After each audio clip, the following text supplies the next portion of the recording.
Another vlog at another date na naman naming mag-asawa. At nagpunta kami dito sa Quiapo, Manila para kumain ng mga nauusong pagkain nila. Dahil balita ko, sa sobrang sarap ay mapapaulit ka talaga. At dito na nga pala kami nag-umpisa. At ang kakainin natin dito ay yung bestseller nila. Grabe naman daw kasi ang review na meron sila. Kaya di na ako magpapaligoy-ligoy pa. Ano ba? Red part. Ano kang bilog-bilog? Tingnan natin.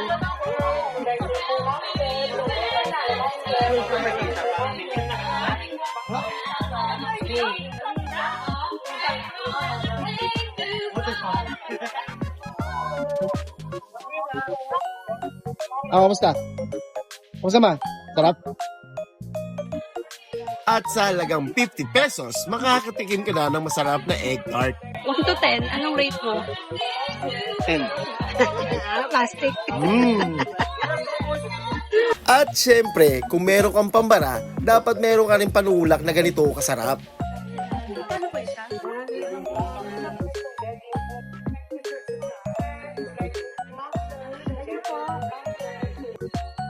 Sugar cane.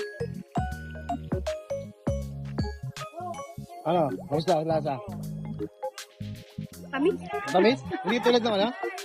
Ito sarap. Gusto ko to kasi yung isa. Yung binili mo last time. Ito sarap. Tapos po yung yamang pure.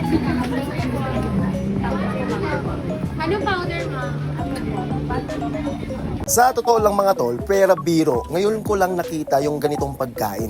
Kaya sabi ko kay Yobu na gusto ko siya tikman. Kasi di naman tayo araw-araw andito sa Manila. Kaya dapat yung mga pagkain na minsan lang natin makita ay kainin na natin hanggat andito pa tayo.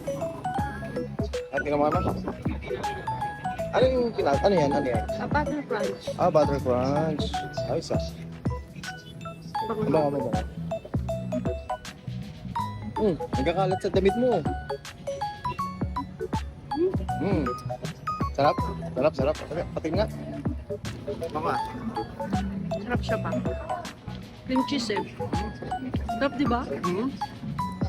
Ano may nulit sarap? Na? Inog. Kung sulit ah. Ito ang full trip mo ah. Pagkatapos niyan, may nadaanan kaming gawaan ng siopaw. Siyempre, di namin palalagpasin ang pagkakataong ito para matikman. Ang pinaka-bestseller nila dito ay walang iba kundi fried siopaw. Kung makikita ninyo, puti pa din yan. Kasi ang naka-fried dyan ay yung pinakalaman sa loob ng siopaw.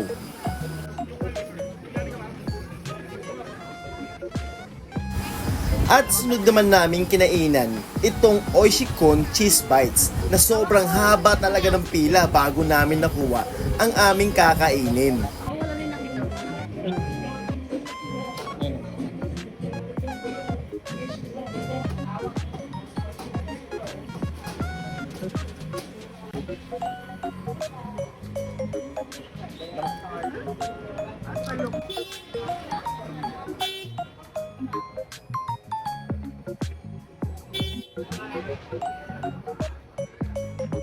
Ano? Kamusta? Init-init pa yan. Fresh pa yan sa mantika. Mas masarap siya kainin, di ba? Mas masarap siya kainin pag ano. Unlike yung dinala ko sa bahay, medyo malamig-lamig na. Malamig na talaga.